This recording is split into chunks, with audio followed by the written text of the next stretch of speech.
যাদের মা নাই তারা জানে মা না থাকার কি জ্বালা, যাদের বাবা নাই তারা জানে বাবা না থাকার কি জ্বালা। এখন ঘরে ঝগড়া করেন, এখন ভাল লাগে না আব্বা আম্মারে, এখন আব্বা এই ভুল ধরে, আম্মা এইটা বলে, এখন অনেক অসহ্য লাগে।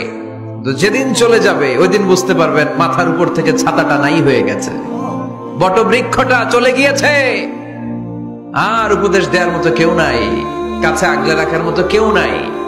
এজন্য আব্বা আম্মা থাকতে আমরা যেন আব্বা আম্মার কাছ থেকে দোয়া চাই। আব্বা আম্মার দোয়া কোনোদিন আল্লাহ তাআলা ফিরিয়ে দেয়।